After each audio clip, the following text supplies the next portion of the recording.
Hoy vamos a estar viendo un tema en particular que es una de las fuentes de las obligaciones, que es el contrato.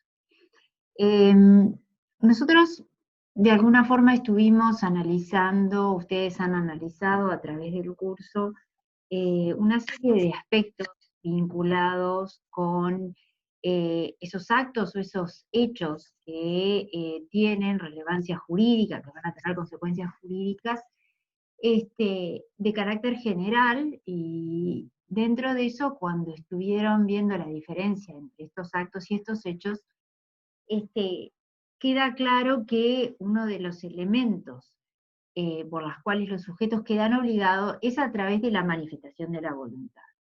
Nosotros vamos a ver en materia de fuente de las obligaciones que hay otros aspectos que generan, como son otras fuentes de las obligaciones, o sea, cuál es el origen por la cual un sujeto queda obligado, cómo son la ilicitud, el delito dentro del ámbito civil, que ustedes lo van a tratar en el régimen general de responsabilidad.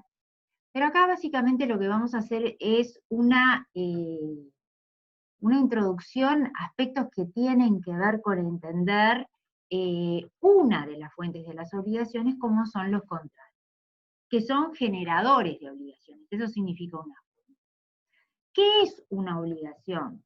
De alguna forma, cuando ustedes hablan del concepto de sujetos, vimos el hecho de que ese sujeto es un centro de imputación de derechos y obligaciones, justamente. Este concepto de obligación es fundamental para entender qué contenido tiene y por qué un sujeto puede quedar obligado mediante una obligación. La obligación se define como un vínculo jurídico entre dos sujetos de derecho, o sea, siempre que hay una obligación yo voy a tener un sujeto activo y un sujeto pasivo de esa relación. El típico ejemplo es por ejemplo, un derecho de crédito, donde una persona queda obligada al pago de una suma de dinero. Ese vínculo sujeto entre sujetos es un vínculo jurídico donde el contenido de esas obligaciones va a ser de dar, hacer o no hacer alguna cosa, porque así lo dice el código. ¿Ah? Y justamente en caso de el cumplimiento o no cumplimiento de esa obligación, eso va a traer consecuencias que tienen que ver, de acuerdo a lo que nosotros ya estuvimos hablando, y siempre dentro de lo que es ordenamiento jurídico, y ustedes sabrán el tema de la posibilidad del cumplimiento coactivo de esa obligación a través del Estado. El Estado, en frente al incumplimiento, puede imponer sanciones a aquellos sujetos que están obligados eh, y que no cumplen con esa obligación. O sea, la obligación tiene ese contenido de derecho y obligación, ese vínculo jurídico que no es real, que es de tipo personal y que es, digamos, de alguna forma lo que nosotros vimos al estar introduciendo a lo que son este conjunto de actos jurídicos que emanan de la voluntad de los sujetos, como es la obligación. Entra dentro de lo que es los derechos personales, y fundamentalmente acá ustedes tienen que tener que esas obligaciones se van a poder reclamar de ciertas personas, ya sea por hecho, en el sentido amplio, o sea, aquello que puede generar a raíz de la voluntad de un sujeto o sin la voluntad de él, y por otro lado, por la disposición de la ley. Hay obligaciones que yo tengo que cumplir, como, por ejemplo, la obligación de alimentos que la impone la ley, la que deben los padres a los hijos, por ejemplo. Por otro lado, tenemos disposiciones que hablan de, por ejemplo, el contenido de las obligaciones de no hacer, que no va a ser posible el cumplimiento obligatorio, coactivo de esa obligación, sino que en ese caso el sujeto va a quedar obligado a una reparación, a lo que conocemos como daños y perjuicios, por el hecho de la contravención, por el no cumplimiento. Además, tenemos normas que tienen que ver que justamente por el incumplimiento de esa obligación o por la demora en el cumplimiento, también se van a generar daños y perjuicios. Va a haber una obligación de reparar. ¿Qué es lo que pasa con estos elementos que nosotros estamos viendo? Vemos que, de alguna forma, la obligación se constituye básicamente por 4 elementos esenciales que hacen a los caracteres propios de esa obligación.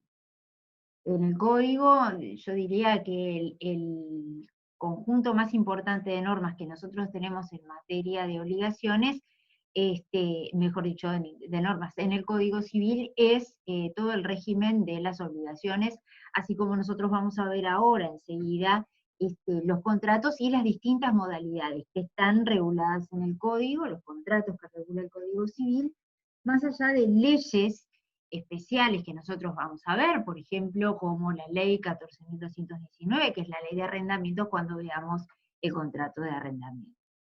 Ese conjunto de elementos que hacen a la obligación tienen que ver, en primer lugar, con el vínculo jurídico. Siempre yo voy a tener un sujeto pasivo, un sujeto activo de esa obligación, un acreedor y un deudor.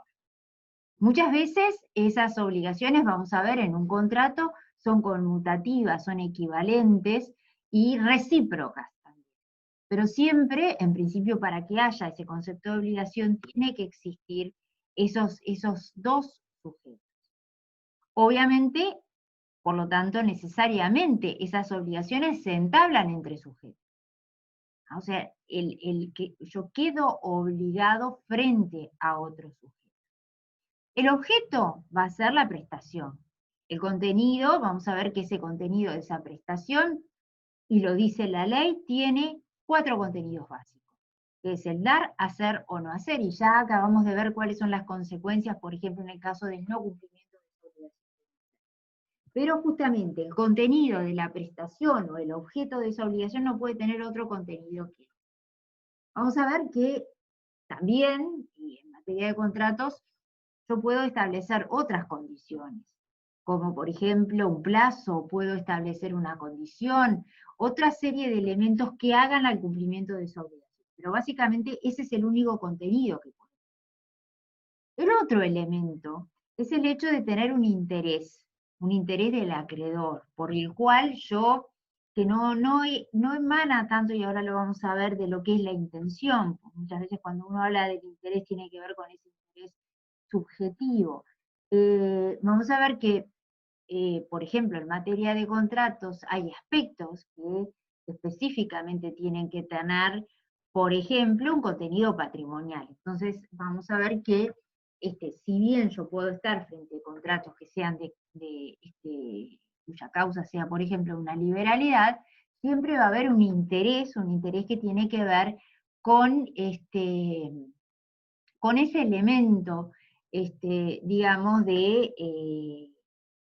la intención o el interés que tiene el acreedor en el nacimiento de esa obligación. Hay definiciones, nosotros hoy no vamos a estar viendo el tema de las obligaciones en sí, sino que vamos a ver una de las fuentes de esas obligaciones, como es el contrato. Ustedes tienen una noción un tanto general de lo que es el contrato. Lo que nosotros vamos a hablar en la clase de hoy tiene que ver con esos aspectos generales que tienen todos los contratos. Ustedes van a ver que conocen, bueno, el contrato de compra-venta, contrato de arrendamiento, contrato de préstamo, digo, van a ver una serie, y de hecho nosotros vamos a ver en este curso una serie de contratos civiles que tienen sus características en particular. ¿Por qué de los contratos? ¿Por qué? Porque es una de las fuentes principales de las obligaciones. Yo les explicaba el concepto de fuente vinculado con el origen, qué es lo que da nacimiento a esa obligación. Hay otros. De hecho, hay para algunos una teoría que dice que la única fuente de las obligaciones es la ley, porque en definitiva lo que legitima el nacimiento de la obligación es son esos elementos de carácter jurídico y en definitiva los crea la ley.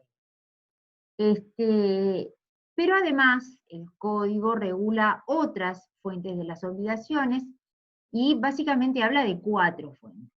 Lo que son los contratos, que es lo que nosotros vamos a entrar a analizar ahora, lo que son los delitos, perdón, los cuasidelitos, que son aquellos que emanan de la voluntad de un solo sujeto. Nosotros tenemos 3 cuasidelitos regulados en el Código Civil: el enriquecimiento sin causa, el pago de lo indebido y la gestión de negocios. Por ejemplo, en materia comercial tenemos solamente la gestión de negocios como contrato, y la característica de los cuasidelitos es que, de los cuasicontratos es que emanan de la voluntad unilateral de un sujeto. A diferencia de los contratos que van a requerir necesariamente el acuerdo de partes, o sea, una propuesta, un consentimiento de 2 sujetos o partes, como lo llama la ley en el caso de...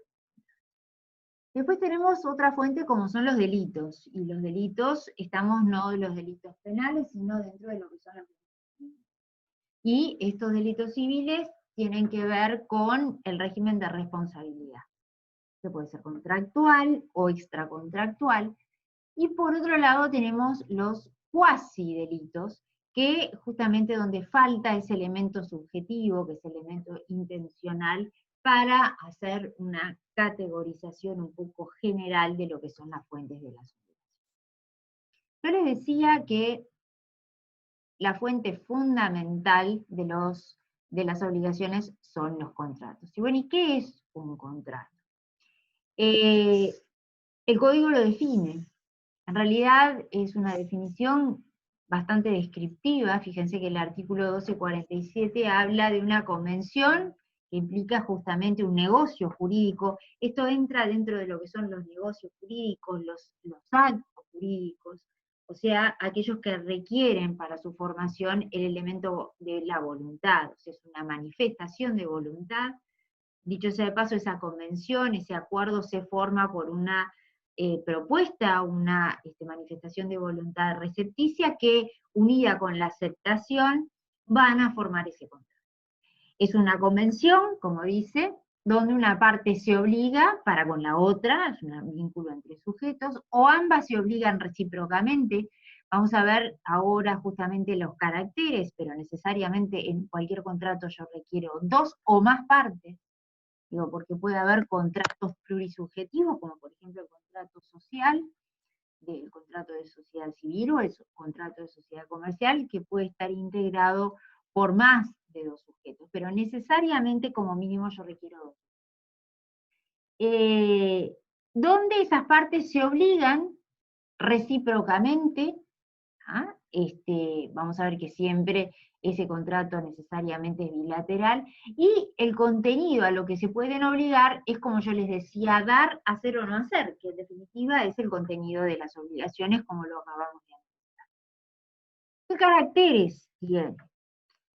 Antes de eso, ciertos aspectos que no son menores, que en realidad no están regulados por el código, digamos que son extra legales, pero que sí importan, que nosotros estamos, cuando hablamos de los contratos, dentro del ámbito de los efectos jurídicos que tienen que ver con el ámbito patrimonial.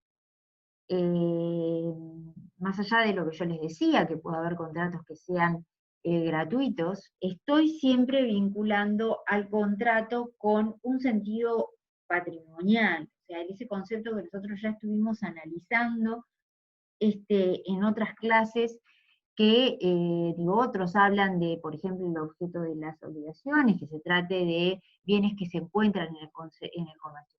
O sea, distintos aspectos que de alguna forma tratan de explicar el fenómeno contractual.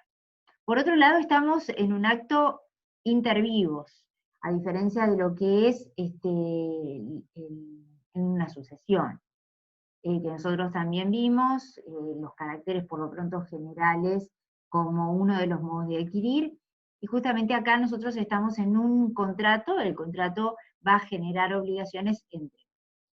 ¿Qué caracteres tiene? Negocio jurídico, o sea, aquel que depende de la manifestación de voluntad. Nace por una manifestación de voluntad, por ese acuerdo de esas voluntades recepticias de propuesta y aceptación.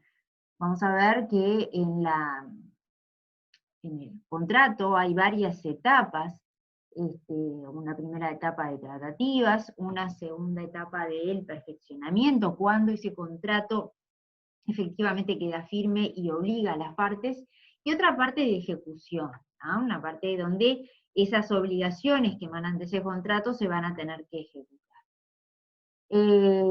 Otro aspecto bilateral, los sujetos. Necesariamente para la formación del contrato se requieren 2 o más sujetos. Si bien esto es cierto, puede estar generando obligaciones solo para uno de ellos. Ejemplo, un contrato de préstamo. Ejemplo, un contrato de fianza, por ejemplo, donde yo como fiador me constituyo obligado en el caso de un incumplimiento del deudor, inclusive en ese caso el deudor no es parte del contrato, sino que es un contrato entre el acreedor y el fiador. O sea que pueden surgir obligaciones para una sola de las partes, sin perjuicio que para el perfeccionamiento de ese contrato se requieren 2 o más sujetos. Es, como les decía, un negocio intervivos, es consensual, otro principio que tiene sus excepciones. La consensualidad está vinculada con la falta de solemnidades. Ustedes conmigo no lo van a ver, pero van a ver en cuanto a los requisitos esenciales para la validez de los contratos, que la propia ley regula, establece, digo, el artículo 1261, cuáles son esos elementos, y a veces la ley pide que haya solemnidad. Esto a diferencia de lo que es la consensualidad. ¿Qué es la solemnidad? Bueno, la escritura pública, por ejemplo, cuando se produce la enajenación o la compraventa de inmuebles o una permuta de inmuebles, necesariamente se tienen que realizar en escritura pública. Son pocas las solemnidades. ¿Por qué? Porque el principio es la consensualidad. ¿Eso qué significa? Que el acuerdo de partes va a ser que nazca el mero acuerdo de partes, sea el que cree ese contrato. Y el elemento fundamental, o sea, lo que tiene que ver, todos son importantes, pero justamente la característica que tienen las obligaciones es el hecho de generar, nacen a través del contrato, derechos personales y obligaciones. Nosotros ya vimos qué contenido tiene ese elemento de derecho personal, a diferencia del derecho real, que ya establecimos cuáles son las diferencias, y esto es importante. Por otro lado, les voy a decir un aspecto que es importante. Nuestra ley, el Código Civil, heredero de lo que es el derecho romano, digo, de lo que son los institutos del derecho romano, sobre todo el Código de Justiniano, que es el que toma en parte como modelo, el codificador toma un concepto que viene del derecho romano que tiene que ver con el efecto obligacional de los contratos. ¿Qué significa esto? Esto significa, y sobre todo en el ámbito de lo que es la transferencia de la propiedad, de acuerdo que nosotros ese concepto ya lo vimos, el contrato tiene un efecto obligacional. O sea, lo que se conoce como el título, es el título.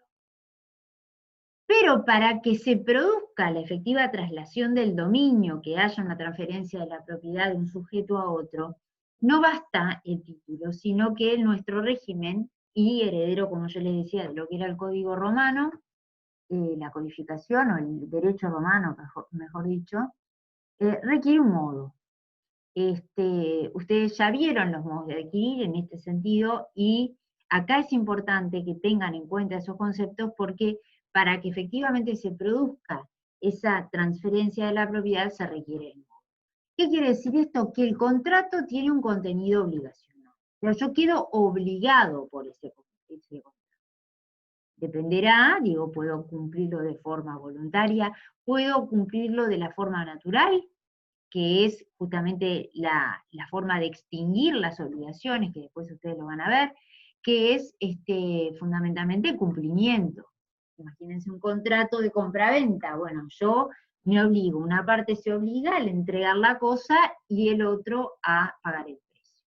Ahí, digo, ese es el contenido del contrato. El efectivo cumplimiento, la ejecución de las obligaciones, y después yo voy a tener el otro aspecto que es el modo. Por ejemplo, el modo típico de los contratos y para que se produzca esa transferencia es justamente la tradición. ¿Cuáles son los principios contractuales? Yo diría que esto es muy importante que ustedes lo retengan porque ustedes van a analizar muchos contratos en el desarrollo de su vida profesional, van a tener que revisar contratos, y estos principios que nosotros vamos a ver se aplican a todos los contratos. Por otro lado, van a haber contratos, por ejemplo, en materia comercial, van a haber varios contratos comerciales, donde todo este conjunto de principios contractuales se refiere. ¿Cuáles son estos principios? El principio, y un principio fundamental dentro del ámbito del derecho privado, o sea, del derecho civil, del derecho comercial, es el principio de autonomía de la voluntad. ¿Qué significa esto? Que las partes están en libertad de pactar aquello que mejor les conviene. O sea, yo no quedo, digo, si bien voy a quedar obligado por ese contrato, porque nacen obligaciones de él, yo tengo libertad, o las partes tienen libertad para pactar aquello que mejor les conviene. Eso se llama la autonomía de la voluntad, la libertad de pactar lo que convenga, lo que las partes quieran. Este principio tiene sus limitaciones. Una de ellas es el orden público. ¿Qué significa esto? O sea, que las normas que son de carácter imperativo o prohibitivo, las que me mandan o me prohíben algún tipo de conducta. ¿Por qué esto es un límite, el orden público? Porque yo no puedo pactar nada en contra del orden público. Les pongo un ejemplo. Nosotros tenemos una ley que ustedes van a ver cuando vean mercado, la ley de promoción y defensa de la competencia, la 18159, donde, por ejemplo, establece en el artículo 4 una serie de conductas prohibidas, que las empresas no pueden realizar. Eso significa que yo no puedo hacer ningún acuerdo que vaya en contra de esas conductas que prohíbe específicamente el artículo 4. Para ponerles un ejemplo de entre ellos, por ejemplo, pactar o acordar un acuerdo de precio. ¿Ah? Eso es contra el orden público, porque además la 18159 es una ley de orden público, pero además tenemos el elemento de que cuando a mí me prohíbe algo, aunque no dijera la ley que de orden público, si la ley tiene un contenido y dice quedan prohibidas estas conductas, yo no puedo pactar en contra. Por supuesto que en materia de autonomía de la voluntad hay otras limitaciones, sobre todo en los últimos años, por ejemplo, en cuanto al cumplimiento de las obligaciones. Ustedes saben que nosotros tenemos una ley de inclusión financiera que regula varios aspectos, el dinero electrónico, pero regula normas, aspectos que tienen que ver con la paga, con la forma de pagar, sobre determinados montos y sobre determinados bienes, establece cuáles son los mecanismos hábiles para realizar el pago. Y esa es una limitación, esa es una ley imperativa donde a mí me limita lo que yo puedo estar pactando. ¿Qué quiere decir esto? Bueno, yo no, si la ley me dice que yo tengo que pagar a través de los medios electrónicos o a través de una transferencia o de un cheque, con las características que pedía la ley, no puedo estar pactando en contra. Dicho sea de paso, recuerdo que cuando estaba en proyecto el proyecto de ley de inclusión financiera, inclusive, y inmediatamente después que salió sancionada la ley, surgieron en la doctrina justamente el tema de las limitaciones que implica esto a la autonomía de la voluntad, donde yo diría que es una máxima dentro de lo que es el ámbito privado. Después ustedes van a ver otras leyes que tienen que ver con estas limitaciones que establece la ley en cuanto a lo que las partes pueden pactar. El principio del consensualismo tiene que ver con el acuerdo. Yo, en principio, y porque lo dice la ley, no tengo formalidades para el cumplimiento de las obligaciones, para el perfeccionamiento de las obligaciones. El mero acuerdo es ya generador de obligación. Cuando ustedes ponen el clic aceptar en una aplicación, están aceptando las condiciones de ese contrato, se los dice. Justamente esa es la consensualidad. De alguna forma, esto del consensualismo también tiene que ver con aspectos que hacen a la manifestación de voluntad. Por ejemplo, el silencio muchas veces se toma como una aceptación tácita, no en todos los casos. Ustedes van a ver esto que en algunos tipos de contrato, la revocación del mandato se me ocurre en este momento, otros el silencio implica una aceptación. O sea, hay que ver y determinar qué características y cómo se establece esa voluntad. Pacta sunt servanda, otro principio, es un principio, como ven, un nombre en latín, y que significa como que el pacto, las personas quedan sometidas como esclavos o como sirvientes a lo que yo establecí en el pacto. Que tiene que ver de alguna forma con el principio de relatividad de los contratos. A lo que afecta a los contratos es a las partes que intervienen. Esos son los que van a quedar obligados y a ellos es que va a afectar. De alguna forma nosotros tenemos formas como es la publicidad de los actos, como son las inscripciones en los registros, que le dan un efecto de oponibilidad frente a terceros. Pero yo quedo obligada a lo que pacté. Las partes quedan obligadas a lo que pacté.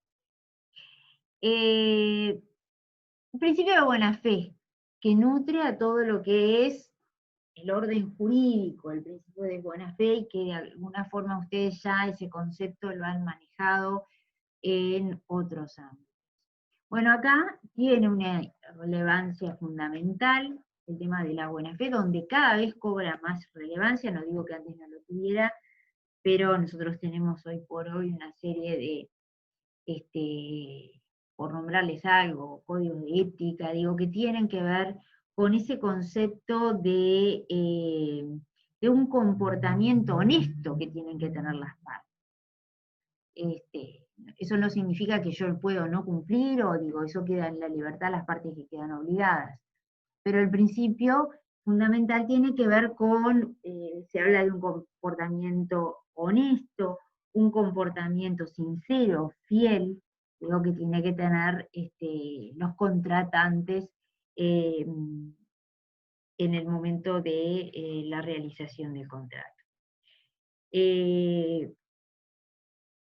Fíjense que el artículo 1291 dice así: los contratos legalmente celebrados forman una regla a la cual deben someterse las partes como la ley misma. Y después dice, todos deben ejecutarse de buena fe, inciso segundo, y por consiguiente obligan no solo a lo que en ellos se expresa, sino a las consecuencias que según la naturaleza sean conformes a la equidad, el uso o la ley.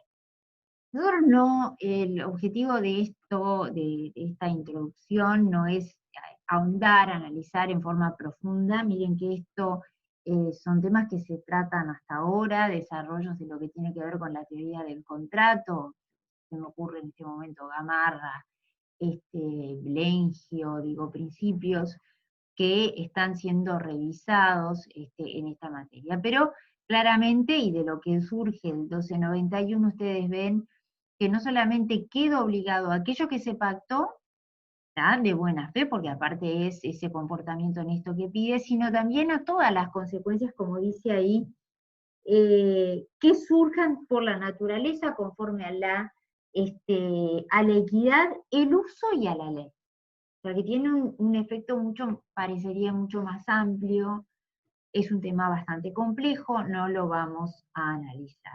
Lo que sí lo vemos, y que de alguna forma yo ya se los mencioné, es el principio de relatividad del contrato. ¿A quiénes afecta ese contrato? Afecta a las partes que intervienen en ese contrato. Principio fundamental. Esto tiene excepciones, por ejemplo,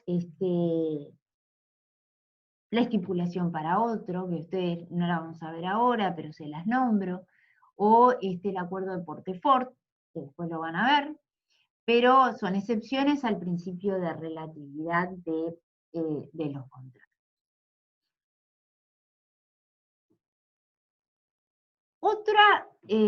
Otro tema que debemos de tratar es el tema de la clasificación. Creo que en el manual de Derecho Civil ustedes tienen algunas clasificaciones de los contratos en base a distintos criterios.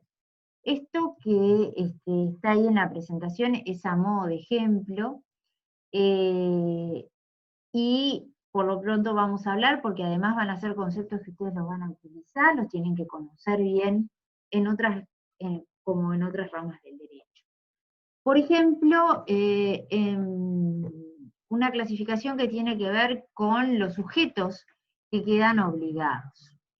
Yo puedo tener contratos unilaterales o bilaterales o sinalagmáticos, así dice la ley. Están regulados en el 1248. ¿Eso qué quiere decir? No significa que un solo sujeto hace el contrato. Como vimos, el negocio jurídico, el contrato requiere dos o más sujetos. Esto quiere decir con los que quedan efectivamente obligados. El típico ejemplo, el contrato de donación. El contrato de donación es un contrato, hay dos sujetos, pero solamente uno de ellos queda obligado. Yo les nombré otros, como puede ser, mantengan el criterio ese de la donación. No me quiero meter ahora a analizar otros, porque a veces puede ser más complejo. Por otro lado, contratos bilaterales, el que yo nombré, contrato de compraventa, donde yo tengo dos sujetos que son las partes, pero además se crean obligaciones para ambas partes. Por eso es un contrato bilateral, sinalagmático. Uno se va a obligar a pagar el precio y el otro a entregar la cosa. En los contratos también cabe la posibilidad de la clasificación en contratos onerosos y gratuitos. Por ejemplo, todos los contratos comerciales son onerosos, o sea, va a haber una ganancia para la parte. Dentro de los onerosos puede haber conmutativos o aleatorios. Conmutativo significa que las prestaciones o las contraprestaciones de las partes son equivalentes. O aleatorios, como puede ser, ahí en la presentación les pongo el contrato de seguros, por ejemplo, donde es una transferencia del riesgo hacia una compañía aseguradora, o el préstamo a la gruesa, un contrato marítimo, el juego o apuesto en la renta. ¿Qué significa este contrato aleatorio? Es que tiene una alea.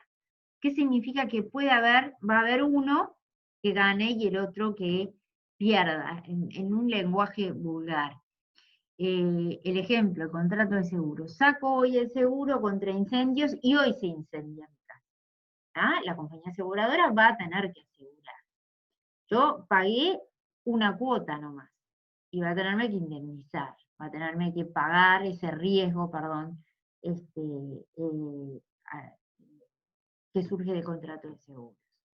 O puedo haber pagado toda la vida y nunca tener el siniestro, que nunca haya ocurrido ese incendio.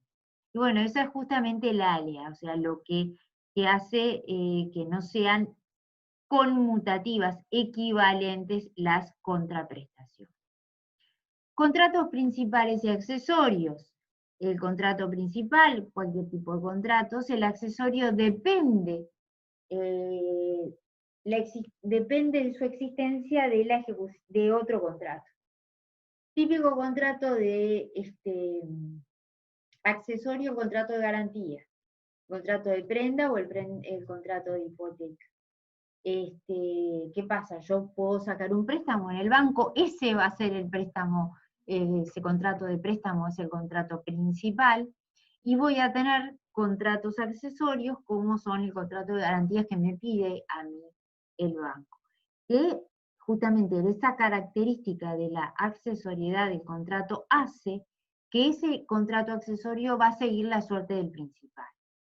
Va a seguir, digo, el destino que tenga el principal. Consensuales y solemnes, ya lo vimos, el hecho de que se perfecciona por el mero acuerdo, presten atención en la forma en que nosotros hablamos, el perfeccionamiento del contrato, o se requiere algún tipo de solemnidad, la escritura pública. Les puse ya el ejemplo de lo que son, por ejemplo, las escrituras públicas en materia de la compraventa de inmuebles. Contratos reales, aquellos cuyo efecto, que tienen un efecto real, como el contrato de préstamo, por ejemplo, que se perfecciona cuando se entrega el dinero, donde efectivamente requiero algún tipo de acción o de determinado cumplimiento para que efectivamente haya contrato.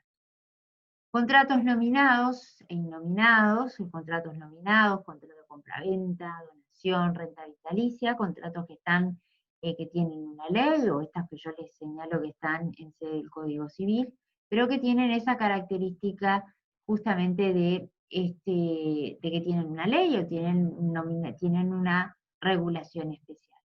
O innominados, que no tienen esa característica, que va a depender del acuerdo, muy utilizados dentro del ámbito comercial, por ejemplo. Otra clasificación, contratos de ejecución instantánea o sucesiva. Instantánea, cosa por precio. Entrego la cosa, me pagan el precio, el contrato es de ejecución inmediata. O de ejecución sucesiva, el que les acabo de decir, el contrato de seguros, por ejemplo.